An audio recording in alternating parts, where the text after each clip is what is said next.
So in this section, we're going to be talking about Foursquare government and administration. Now, I do feel a bit of the sense of the need to prime the pump a little bit, because for some of you, as soon as you hear those words government and administration, your eyes are going to glass over and you're going to think, oh, how quickly can we get through this? For me, I don't feel that way. I actually see the importance of this and kind of get excited. I like it when everything works together like a well-oiled machine and you see things run really well. I like that, and it takes government and organization for that to take place. So why is this important? These ideas of administration, governance, why is that important at all? Well, first of all, structure enables us to work together to accomplish greater things. I hope this isn't an obscure reference, but some of you will have looked at the Far Side cartoons, Gary Larson, and one of the ones that kind of stuck with me and it makes me laugh. You know how you can go into the grocery store and you can buy a boneless chicken?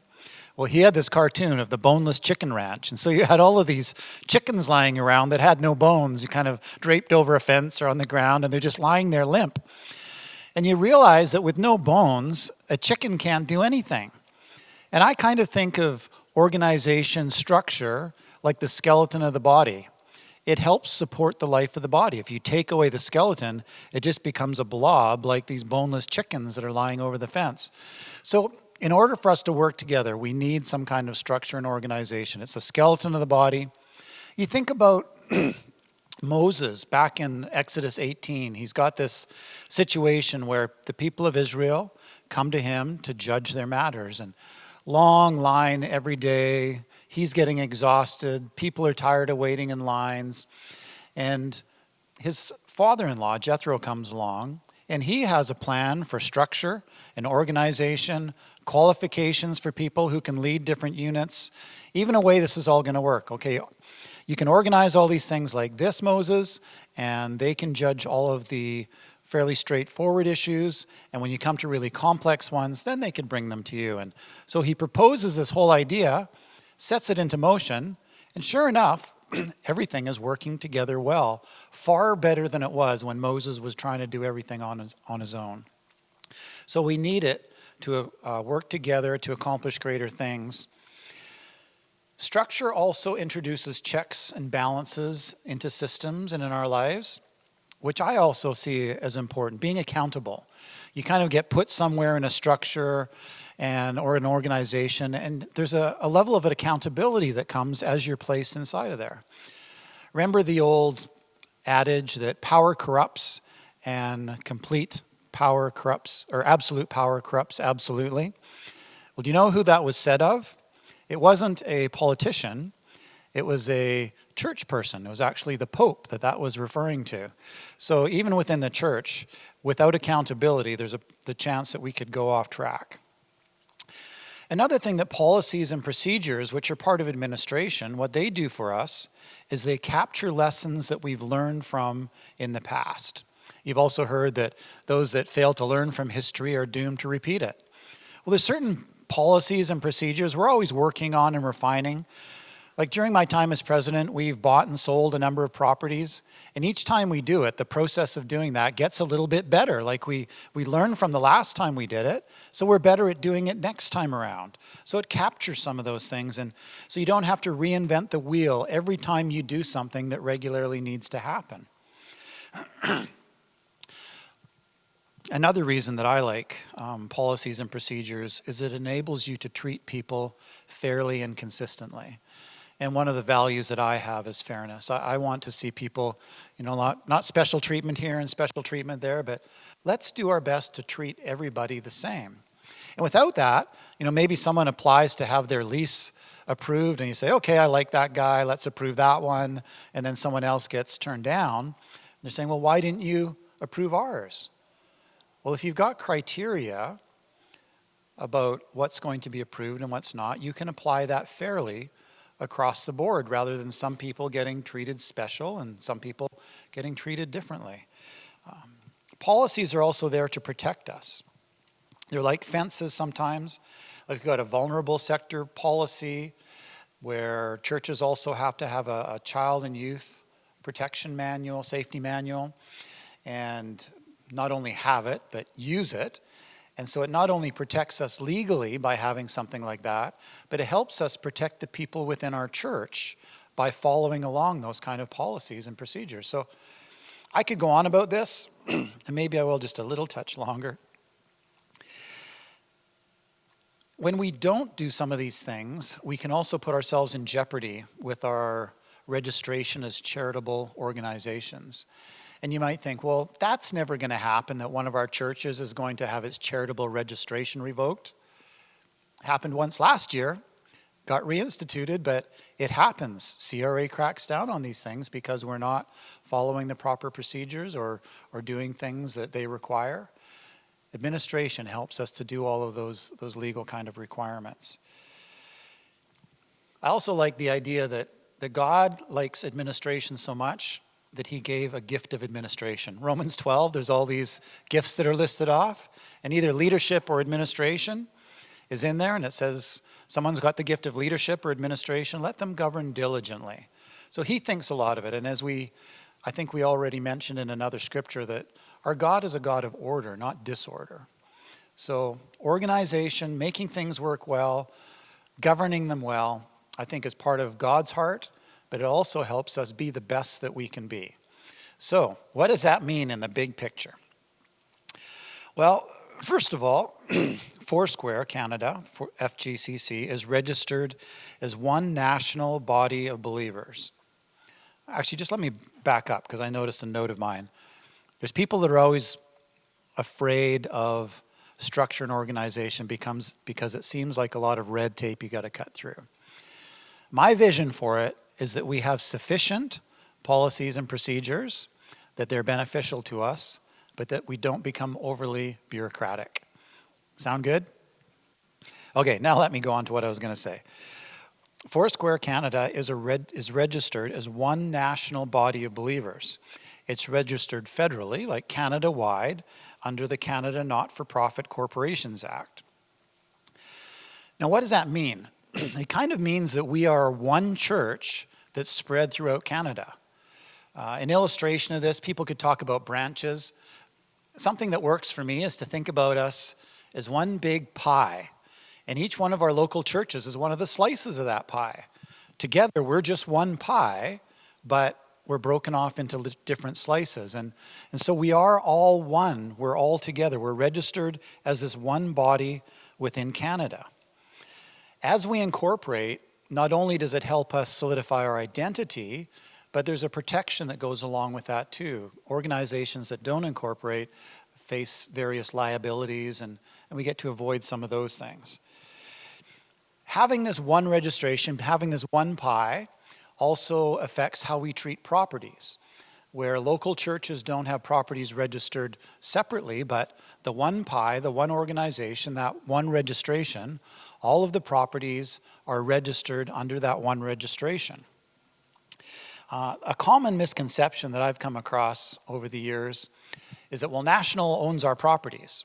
And what I always say is, well, who do you mean by National? Do you think I own them? Do you think the National office owns them? Do you think the National board does? In fact, it's the whole pie that does. It's that whole, and even talking about ownership is a little bit deceptive because when you go into the nonprofit realm, nobody actually owns it.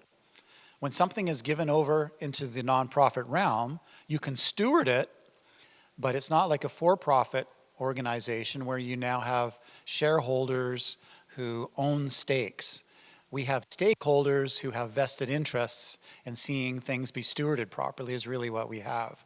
So those properties are really part of the whole picture, not owned by National or not even owned separately by churches. It's part of that whole thing together. Now, where those properties now, you might be wondering, well, when they're stewarded, how does that work? And the way it works is each local church stewards the property that they have for their use. Like where we are right now, there's a property here that's being used and it's stewarded by that local church. The national movement doesn't get involved in that unless there's something major that needs to happen, like a big renovation takes place, or if something happens where people can't make their mortgage payments and some intervention needs to take place, maybe they'll be involved. But otherwise, local churches steward the properties that are there for their use. One of the strengths of doing things all together like this, being one pie, everything registered under one number, is we have a lot of influence with the bank. And it enables us in sometimes, like we've had some situations where we've had churches that are really producing some good fruit, really gaining some good traction, but they're probably not at the place where the bank would give them a loan in order to get a building or something that they need. But on the strength of our larger body, the banks are more than happy to extend these kind of loans. And we're very calculated in taking these kind of risks, but they've paid off really well. And there's some churches I know that are thriving right now because we are able to take that chance on them and help them move more quickly into that side of things. So there is a strength. Another strength of it is within a local church, you can't have somebody who tries to use the property as leverage in trying to control the church or, that's just taken totally out of the equation. There's a stability that comes with that broad federal registration of properties. One of the times this comes into play is when churches are being adopted into Foursquare, and maybe they own their own property. So in their minds, they're giving you their property by coming into Foursquare, which, as I explained, is a bit of a misunderstanding. It was never their property in the first place. It's in the nonprofit realm. They're just changing how it gets registered. But I understand the insecurity and kind of losing total control is how they feel. And so what the National Board has decided to do is to give church adoptions a couple of years, 2 years, where if within those 2 years you decide, hey, we thought we were Foursquare, but it turns out we're not, you're welcome to leave, and you leave with your property. We'll make sure that there's an avenue for that to take place.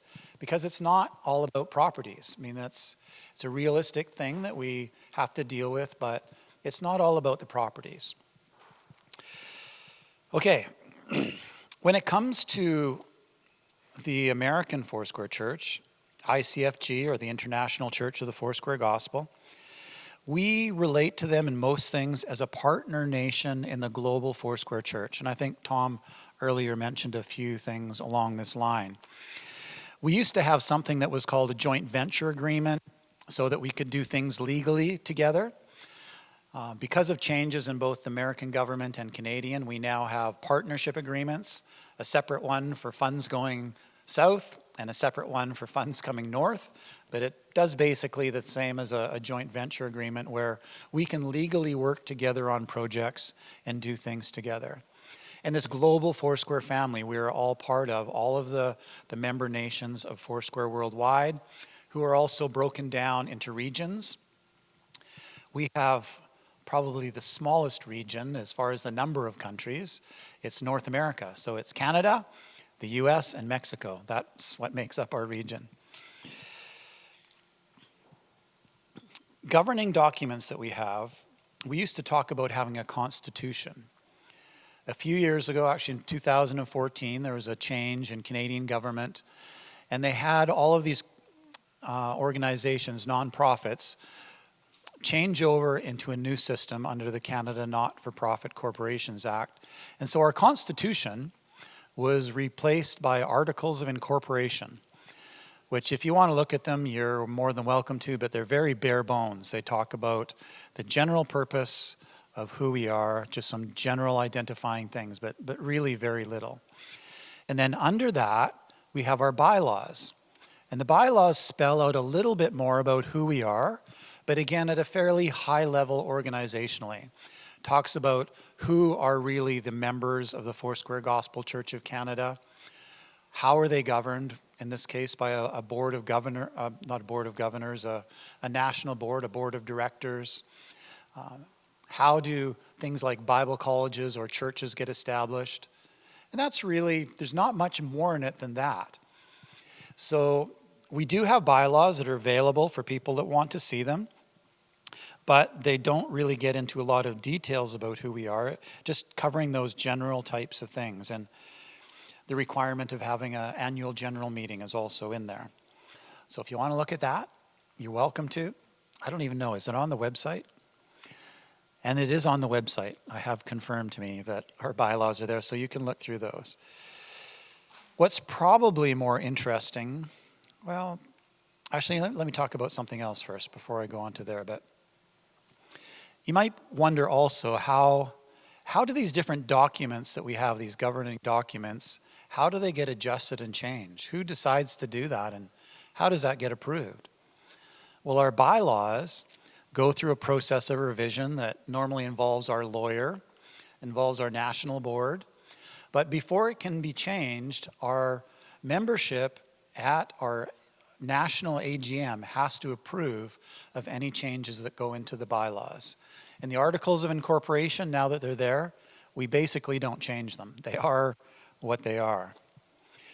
But there is another document that you would use more often and that is changed differently that you should be aware of, and that's our administrative manual. The administrative manual talks more about how the local church is administrated, gives a lot more information about who we are as Foursquare Canada. And how this one gets amended or changed is churches sometimes provide suggestions to the national office, and the national board approves those kind of changes as they go through. The administrative manual should be helpful for most of the things that you need to do as a local church. So when you have something that you're wondering, how do I hold a annual general meeting for my local church? Because each local church also has to have an AGM.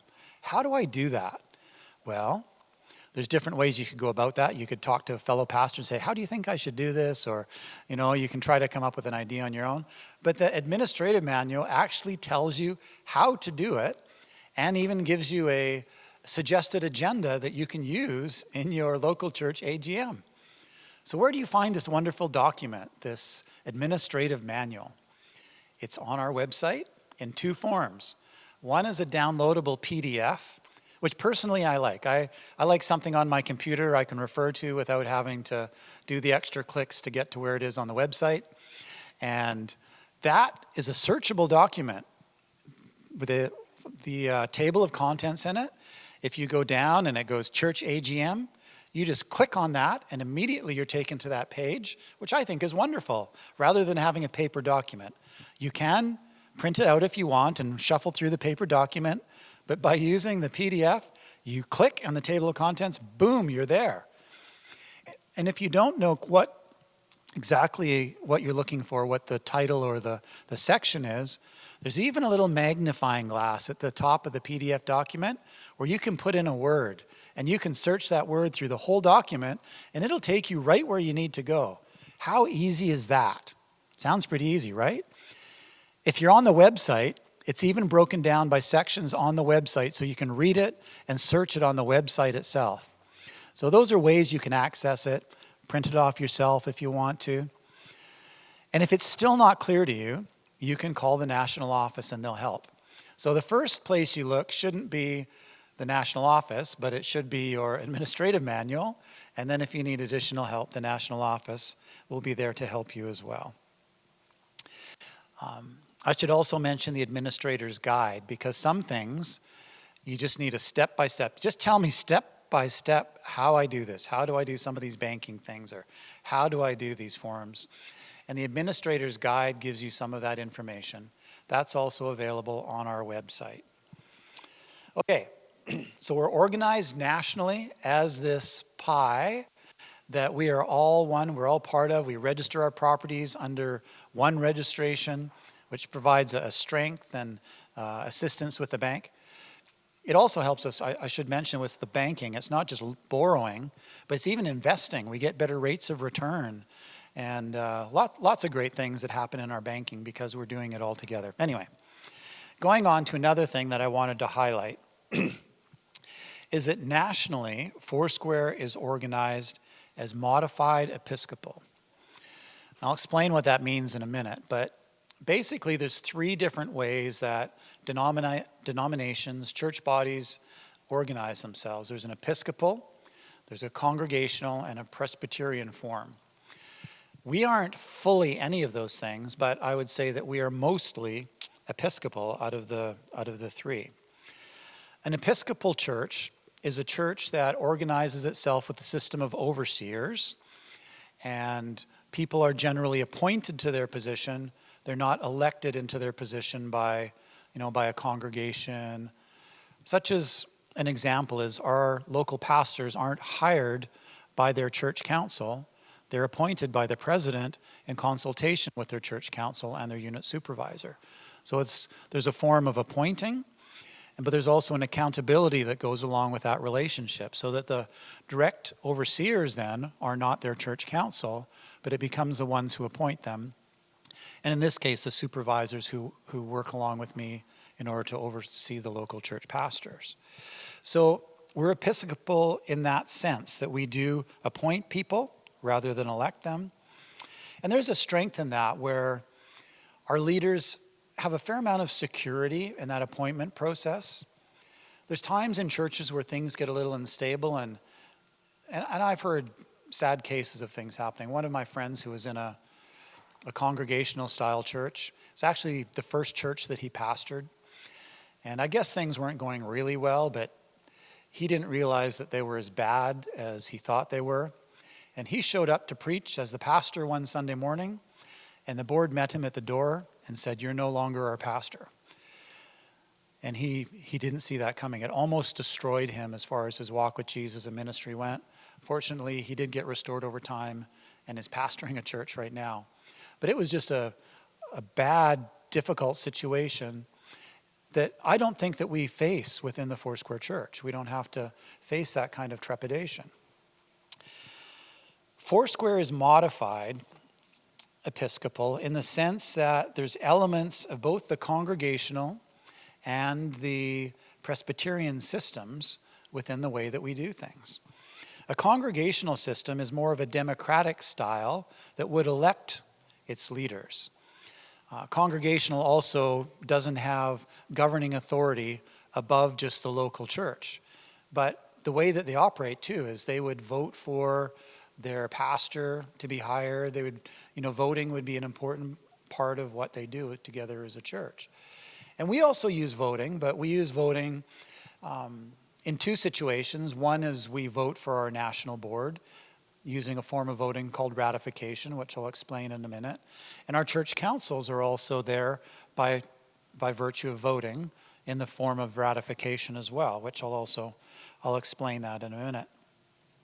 So we do have elements of a congregational, the voting system. We've also got something of a Presbyterian touch, where Presbyterians, they like the idea of overseers. We don't have congregations operating independently, but they don't like the idea of one-person overseers. They like council or committee, or they use words like session and presbytery in order to oversee. And so they believe in these groups of overseers. And the highest governing authority that we have in Foursquare Canada is actually a group of people that we call our national board. And so we do have similarities to the Presbyterian style of governance by using that form of oversight as well. Our national board, the way they come into being is they're ratified by a representative membership to govern the national church. The local church council is ratified by the membership to assist the lead pastor in governing the local church. What ratification is if we have a position that needs to be filled, we don't nominate three people and then have an election, but one person is nominated for one position, and then the people who are voting are asked to either agree or not agree with that appointment. If it's not agreed with, then there is another person that would be nominated for that position, and the same process would be gone through again. Tends to be a very non-confrontational way of doing things in doing these elections.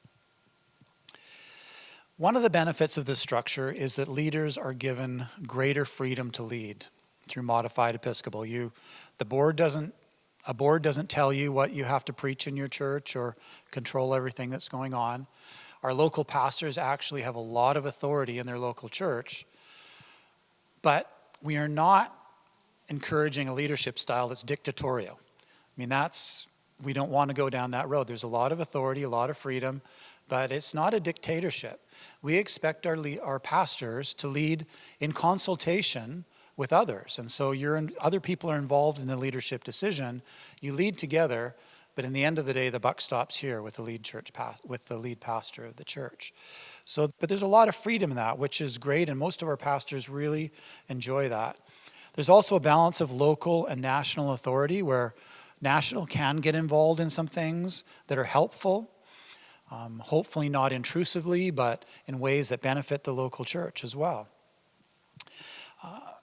The healthy checks and balances that comes with a system of oversight is also something that's really good. You know, someone's got a problem. When I was a pastor, someone was telling me I'm doing a terrible job and they didn't like the decision that we'd made. And I said, well, here's the number of my supervisor. Give him a call, and it's very helpful both for pastors and I think for churches to have that outlet, because I've had the other situation where I was a supervisor and a church contacted me and said, hey, we're having struggle with our pastor. Can you come and help? And so you're able to step in and help in that kind of situation. One of the things that we do as this large national body is we gather together annually, at least most years. This is the year of COVID when this is being recorded, and so we weren't able to gather together nationally for a convention. Or there's the option of pastors' conference too, which we haven't done for a while, but we never want to say exactly what's going to happen in the future. It could go that way again. But we do gather nationally, and usually at that national gathering is where we have our annual general meeting. This year we did it virtually because we have to do that. It's a government requirement, but normally that takes place at our convention. So you might wonder, well, what goes on at convention and what's convention all about? Well, one of the purposes of convention is simply relationship. We're part of a fellowship of local churches, and I don't mind the use of the term family. Some people are a little bit hesitant about that, but I like the use of the term family to describe us. And the way that our family relationships get built and reinforced over time is just by being together. And this is one of those opportunities where we can just be together. And some years what we do is we do this 4 square meal things where if you don't know very many people, you can just sign up on a list and you're going to be having a dinner with a group of people that you get a chance to get to know. A lot of the very valuable things that happen at our conventions are not just the meetings, but it's those sidebar conversations you have on the way to a meeting or sitting at a breakfast table, or just those relationship builders are really, really helpful and important. Another thing that's important about our conventions is they help to solidify our culture. Our culture is both exhibited and reinforced through what we do, what we talk about. It helps us to remain within the same cultural circle nationally. And so you're probably picking up that I think this is a pretty important time for us. And, even some of the stylistic things that we do, I think there's a general cultural circle that we're in that gets exhibited during those times. So that's another important reason for it. And of course, the AGM is one of the reasons that we do it that's very important. It's also a time where we can encourage and strengthen one another. My hope every time that we gather together is that we'll have an encounter with Jesus and people walk away feeling strengthened spiritually through that encounter. We also try to give some practical ideas about ministry that people can go away with in order to be better equipped for ministry. But a big part of it is also the encouragement that we are to one another. And this is a dynamic that I love about our Foursquare family, is that when we get together, it isn't a competition. We don't go, well, how many are you running in your church? Just so I can brag about, well, we got more in our church. There isn't that kind of dynamic that goes on there. It's more supportive and caring. Actually, there was a church planter we had a few years ago who said, I don't want to come to convention. And I said, well, why not? They said, well, church hasn't been going very well, and I'm afraid, when people ask how we're doing, I'm going to have to tell them that we're not doing that well. I said, well, that's exactly why you should come to convention, so that people can encourage you and strengthen you and inspire you. Be there in that mix of people. So if you're ever worried about coming to convention and you've never been to one, they're very affirming type of events, and that's part of what we designed them to be. They're so important that lead pastors are expected to attend, and church councils are expected to budget for them to attend. Now, if someone's bivocational, that doesn't necessarily apply. If it's possible for them to come, then they should come. But if a person, their only vocation is pastoring their local church, they should be there, and the church council should make it possible for them to be there. But if not, maybe you've had a disaster in your finances this year. We have money in National that will help subsidize you to get you to convention. Convention's important. Be there.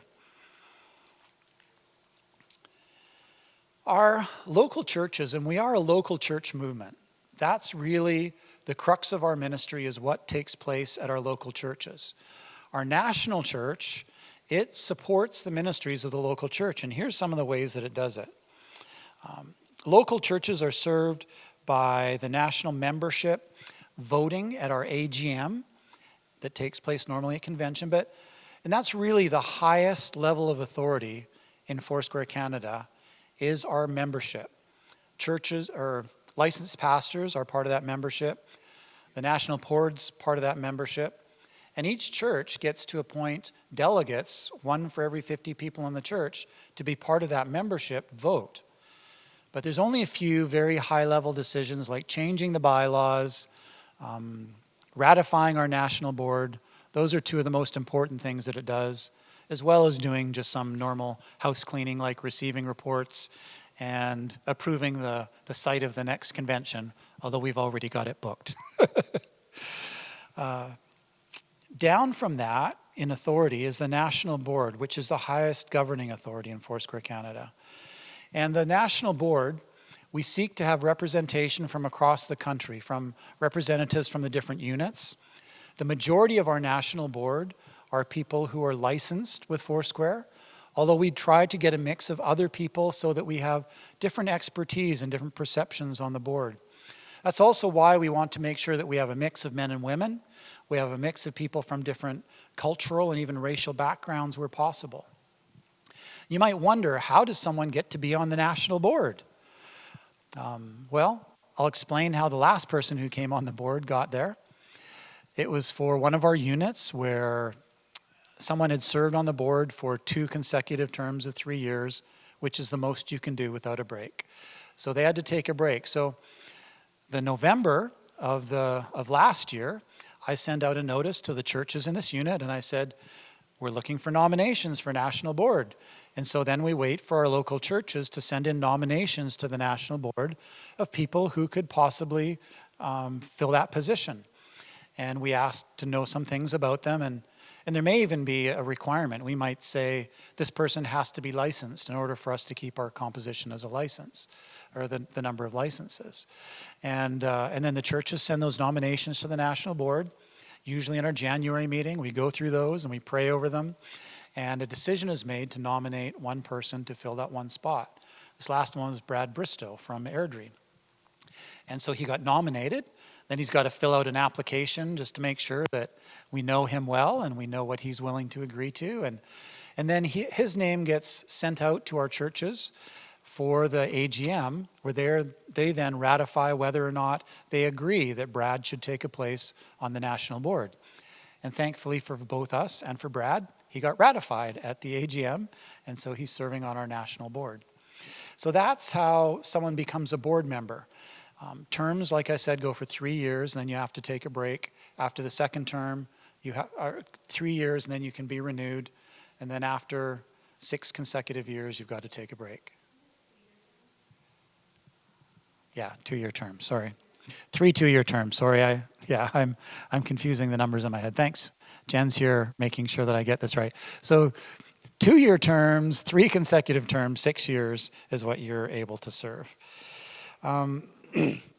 So The National Board, one of their responsibilities, besides taking responsibility for high-level governance in Foursquare, is they appoint the president. And so they go through a whole process in doing that too. And so they become the general overseer of the president. The National Board, just to make this clear too, they speak with one voice as one body. Individual board members are not the board.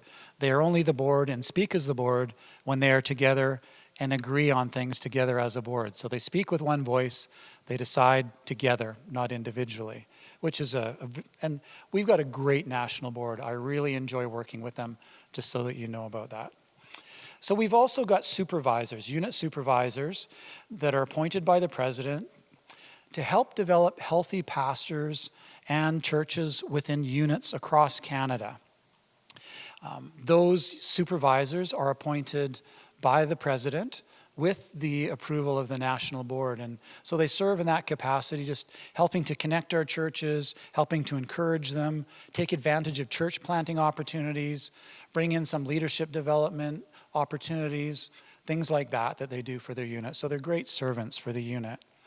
We've also got national coordinators that are appointed to serve national ministry needs. And the list of positions can change. It's, if we see a need, we fill it, and that need is then serves the national church. And if it seems like there is no longer a need for that position could be removed or changed. So currently we have a lead coordinator, which is Tom Gardner, who you heard from earlier, and Tom's been doing this, I think, since 2013, something like that, and he's done a great job of developing the Foursquare Ministerial Diploma, which is something that operates under LEAD, which stands for Leadership, Enrichment, and Development. We've got Canadian Foursquare Missions, where we currently have 2 coordinators. One is Elizabeth Jorgensen, and the other one is Jonathan Hodgins, and they have different parts of the world that they connect more directly with. We've also got a children's ministry national coordinator, Terry Van Eck Veenstra, and not technically a coordinator, but we've also got a care counselor who is available for counseling for our licensed ministers and their families. So there's a whole national team that is serving our churches. But we also have our local churches served by their local leaders. There's a lead pastor who's appointed by the president. And again, part of what the president has is powers of appointment given to them by the national board. And so the lead pastor is appointed by the president, but in consultation with the church council and in consultation also with the unit supervisor. And my goal in this is that we would have the mind of the Lord. And if we're all seeking the mind of the Lord, we should come to the same place. I like to use the words of the Jerusalem Council in the book of Acts, where it seemed good to us and to the Holy Spirit. It's kind of like, we recognize this is the direction the Lord's going. And I think in every appointment situation I've been involved in, that's been the case, where we've come to that place where it's like, this is what God's saying. Staff pastors are then appointed by the lead pastor.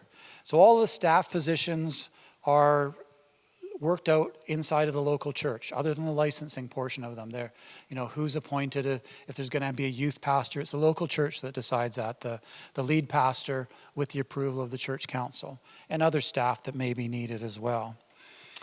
Then the local church also, along with the pastors, has its church council. The church council members are ratified. Again, this process where one person for one position is put forward. The existing council acts as the nominating committee to say, someone's term's expiring, we need to add somebody to the committee, we need to add somebody to the council, so we need to find one name, go through the process, and then that goes to the church at the AGM in order to ratify that person to serve on the church council. One distinction that we probably need to make is a church council is not a board.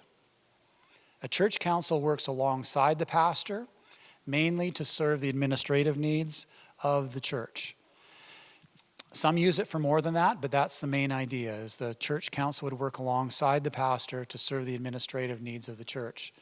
A board has a different level of authority and responsibility, where a board usually hires whoever is the the lead person, the CEO in a congregational church, the congregational board would hire and fire the pastor. That's not what we have. We have a council, not a church board. They're very valuable, but there is a slight different function that we do need to recognize. And in some of our newer churches and pastors, they throw out that idea. They talk about their board, and I always try to correct them when they say that, because it's not a board, it's a council, and just trying to drill that idea home. Otherwise, you can start to think about it as a board rather than a council. Anyway, I probably said enough about that. One little thing about the composition of the church council that you should be aware of is that at least half of the people on the church council cannot be married or directly related to someone else on the church council. And the reason for that is it mirrors another government requirement, but it also makes sure that you don't just get one family controlling the council on a church, but there's other people that are in that mix as well. So that's one requirement that you should be aware of. There are cases where churches, they'll say, well, we've either just gone through a real downtime and we're rebuilding, or maybe they're just coming out of being a church plant and they don't have enough people, qualified people, to be on a church council. And they're like, well, what do we do?